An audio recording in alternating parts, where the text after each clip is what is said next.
Bonjour chers amis, alors aujourd'hui le thème de cette vidéo ça va être le yoga et la connaissance de soi. Et ça m'a donné l'idée de faire cette vidéo suite à un petit message que j'ai reçu d'un ami et élève qui participe à mes séances.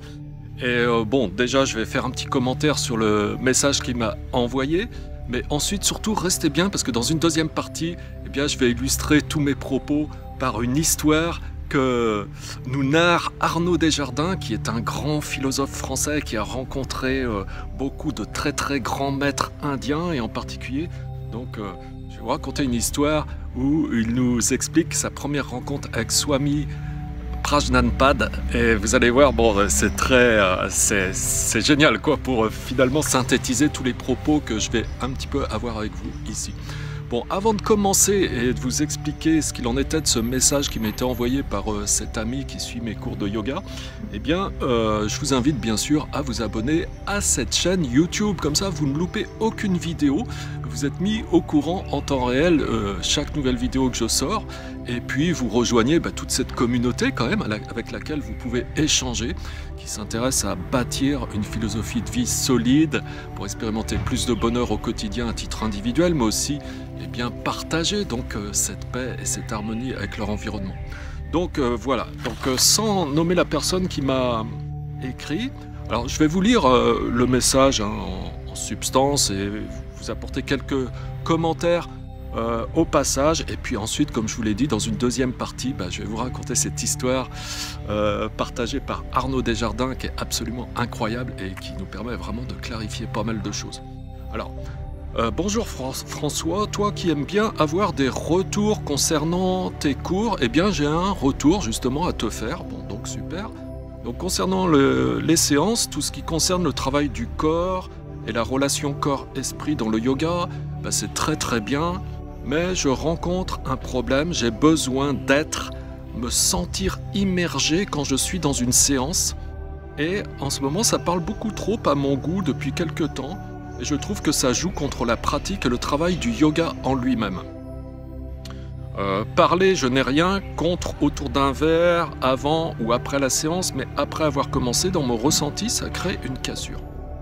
Les autres profs demandent régulièrement à leurs élèves en fin de séance, mais jamais pendant, ainsi le cours reste optimisé. Donc je n'en ai pas parlé pendant la séance, justement, du fait de ce principe. Quand il s'agit d'expliquer une position et corriger durant l'effort, ça a toute sa place, mais quand il s'agit de parler de la philosophie, je trouve que ça dure plus qu'une phrase ou deux, quelques minutes, je trouve que ça la fait trop. Et au début ça allait, mais depuis environ 3 semaines, ça prend de plus en plus de place, le corps se refroidit, le mental se dissocie, etc., etc. Je te souhaite un bon week-end, à la semaine prochaine. Donc super, donc merci pour ce message déjà, parce que ça donne l'occasion d'en parler. Et bon, déjà d'une part, il n'y a pas de vérité absolue, donc moi je ne vais pas tenter de me justifier, pas du tout, hein. Ce ne sera pas du tout la place des éléments de discussion que je vais apporter, ni tenter de condamner, parce qu'au contraire, j'aime bien avoir des retours et ça permet justement de clarifier, parce que précisément, je sais que dans ce genre de situation où ça arrive de temps en temps, hein, c'est pas la plupart du temps, mais c'est vrai que de temps en temps, quand on est à l'approche d'échéances importantes comme des stages qui vont vraiment vous permettre d'approfondir tellement plus le yoga, je me permets de montrer un petit peu ce que je suis capable de partager avec vous sur d'autres plans que sur le simple plan du Hatha Yoga, et c'est parfois aussi comme ça que ça vous permet d'être motivé et de vous engager et de me suivre justement pour aller vers des enseignements qui sont encore beaucoup plus profonds. Et donc là, c'est pour ça que ça a sa place aussi de temps en temps, pendant, comme tu le dis, 3-4 semaines, ça peut arriver que là, je prenne entre 5 et 10-12 minutes du temps sur la séance pour faire vraiment du partage et aller vraiment profond quoi. Ok, donc tout ça pour dire que finalement les perceptions, elles sont très différentes d'une personne à une autre. Il y a des gens qui apprécient énormément ça, et puis il y a des gens que ça gêne. Donc il n'y a pas de vérité absolue. On dit que sur le plan de la dualité, toute vérité peut être contrecarrée, c'est-à-dire qu'il y a autant de perceptions que de personnes différentes. Donc là-dedans, on ne fera jamais l'unanimité quoi que l'on fasse. Moi, ce que je tente de faire, effectivement, c'est d'être très attentif à ce que les cours soient fluides, tout en par moment et simplement peut-être pendant l'espace de 2-3 semaines, eh bien avoir un partage parce qu'il y a des échéances importantes et il ne s'agit pas de les louper, il faut aussi sensibiliser les gens. Voilà, bon, ceci étant dit, je pense que c'est suffisant, c'est pas la peine d'aller beaucoup plus loin dans ces questions. Donc toi qui m'as écrit ce message, comme ceux qui sont d'accord avec la personne qui m'a écrit ce message, soyez rassurés, ça va pas devenir une habitude non plus.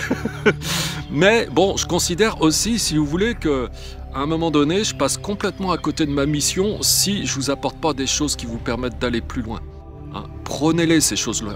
Faites attention, ne passez pas à côté en étant tout de suite distrait, énervé, voilà, parce que c'est pas ce que vous attendiez. Au contraire, c'est peut-être là que ça se joue. Hein. Et si vous êtes un petit peu énervé, agacé par ça, peut-être vous passez complètement à côté de quelque chose. Faites vraiment attention. Faites-moi confiance, j'ai quand même un peu d'expérience, hein, puisque ça fait plus de 30 ans que j'enseigne. Donc, faites-moi confiance ou pas. Mais si vous me faites confiance, faites-moi vraiment confiance. Donc, je vais vous raconter l'histoire de Arnaud Desjardins, qui, comme je vous le disais, est un grand philosophe français qui a côtoyé des gens comme Sri Aurobindo, comme Mahananda Moyi, comme Swami Prajnanpad, qui a vraiment passé une vie entière à la recherche intérieure, à cheminer vers la connaissance du soi. Et dans cette optique, eh bien, il y a bien longtemps, c'était en 1965, donc vous voyez, ça fait déjà plus d'un demi-siècle, eh bien, il savait comment, enfin, il savait où rencontrer Swami Prajnanpad, qui était un très très grand sage, et il avait l'intuition que ça pouvait beaucoup lui apporter, mais il a mis du temps pour aller le rencontrer, et un jour il s'est décidé et il est allé le voir. Alors on l'a fait attendre déjà à l'ashram sous une petite hutte, tranquillement, comme ça, on lui a dit attendez un petit peu, puis il a attendu comme ça 1 ou 2 heures, jusqu'à un moment où quelqu'un est venu le chercher, il lui a dit venez, Swami veut vous parler. Donc il est parti. On l'a emmené dans une hutte qui était un petit peu plus grande, où il y avait comme une espèce de plateforme à l'extérieur, et où là se trouvait Swami Prajnanpad. Et donc il a été invité à s'asseoir, et Swami Prajnanpad a commencé à demander à Arnaud Desjardins, qu'est-ce que vous voulez, quoi, tout simplement. Et Arnaud Desjardins ne s'est pas démonté, c'est-à-dire il a dit ce que je veux, c'est avoir cette vision de la réalité ultime. Donc c'était vraiment voilà, donc le Swami lui répond bon, très bien, et c'est là que qu'Arnaud Desjardins, nous explique que pendant 3 quarts d'heure, eh bien, il a eu un entretien complètement déstabilisant pour lui, où Swami Prajnanpad lui a remis complètement les pieds sur terre. Et franchement, eh bien, à la fois c'était quelque chose de merveilleux parce que c'était comme un tournant, mais en même temps, un débutant, ça l'aurait complètement anéanti. Bon, Arnaud Desjardins n'était pas un débutant, donc il était capable de se remettre complètement en cause et puis effectivement de revenir les pieds sur terre. Et déjà, Swami Prajnanpad lui dit « Mais comment savez-vous qu'il existe une réalité ultime ?» Parce qu'en parler, c'est bien, on parle de beaucoup de choses comme ça. Hein. On parle par exemple de lucidité, de pleine conscience, de présence, de réalité ultime. On parle de toutes ces choses-là. Mais en fait, est-ce qu'on sait de quoi on parle? Est-ce qu'on sait... voilà, parce que souvent, ce sont plus des choses dont on a fait des concepts comme bien d'autres choses, quoi. Hein, donc, comment savez-vous qu'il existe une réalité ultime? Telle était la question de Swami Prajnanpad à Arnaud Desjardins. Alors Arnaud Desjardins, il répond comme ça, c'est écrit dans les Upanishads. Les Upanishads, donc c'est des ouvrages de philosophie essentielle concernant l'hindouisme, le yoga, où on retrouve toute cette sagesse et tout. Et donc c'est écrit dans les Upanishads qu'il y a une réalité ultime. Alors Swami Prajnanpad répond à Arnaud Desjardins, mais comment savez-vous que les Upanishads disent vrai? Alors de là, Arnaud Desjardins dit oui, mais Shankaracharya, qui est un très très grand saint de l'Inde, quoi, un des plus grands saints qui ait jamais existé, qui est réputé être l'égal de Jésus-Christ ou de Milarepa, Il dit bon, oui, mais Shankaracharya et Swami Prajnanpan, le couple, il dit mais que Shankaracharya aille en enfer, arrêtez avec Shankaracharya. Alors, pour Arnaud Desjardins, c'était quelque chose de très très inhabituel de la part d'un maître de prononcer des invectives pareilles. Et en même temps, il ressentait que chez ce Swami, il y avait quelque chose, une profondeur, un calme, une bonté qui émanait de son âme, qui était telle que, bon, il y avait comme un paradoxe, c'est vrai, mais en même temps, il ne pouvait qu'écouter.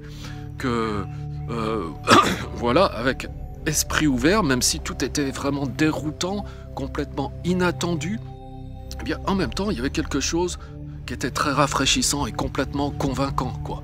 Alors bien sûr, bon, Arnaud Desjardins, c'était quelqu'un qui avait une grosse expérience spirituelle pour autant, malgré tout, et qui était capable d'avoir l'esprit ouvert et de se remettre en cause, encore une fois. Hein. Donc,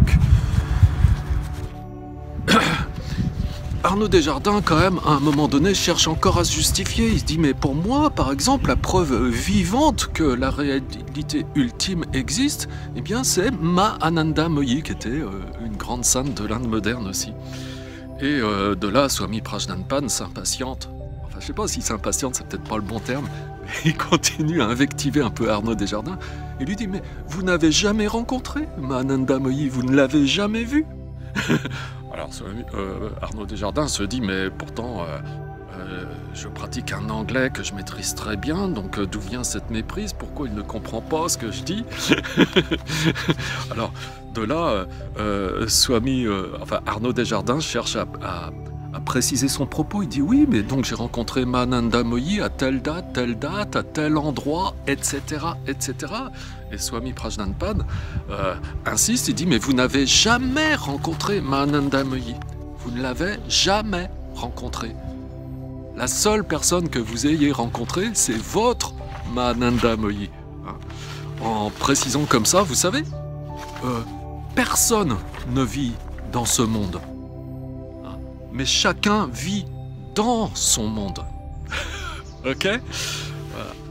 Donc, Swami Prajnanpan lui dit, bah, écoutez, vous êtes tout seul à l'ashram en ce moment, donc vous viendrez chaque matin, chaque après-midi, et comme ça, on aura un entretien de 3 quarts d'heure.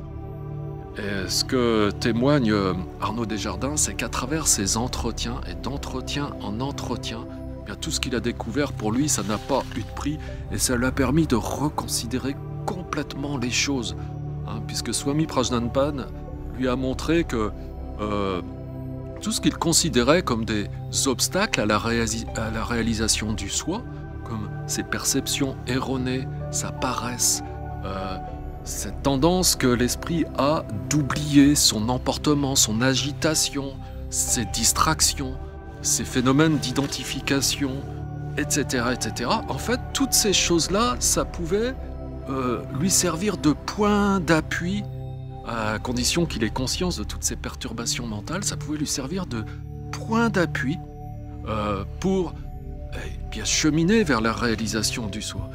Et que tout le secret, finalement, en une phrase, c'est pas de se préoccuper de ce qui devrait être. C'est pas de se préoccuper si ça devrait être comme ceci ou comme cela, mais c'est au contraire de se préoccuper de ce qui est là, maintenant. Et de prendre ça, de ne pas passer à côté.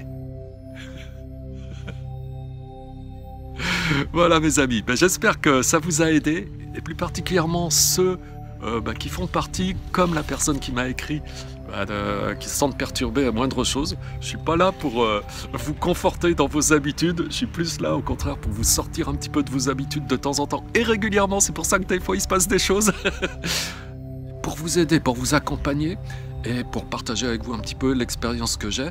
Alors je suis loin d'être un Swami Prajnanpan, attention, hein, j'ai pas du tout cette prétention, mais c'est vrai que j'ai quand même pas mal d'expérience déjà, et donc voilà, faites-moi confiance encore une fois. Et puis si vous avez aimé cette vidéo, eh bien partagez-la, cliquez sur j'aime, et je vous dis à très bientôt mes amis pour une prochaine vidéo. Bye bye.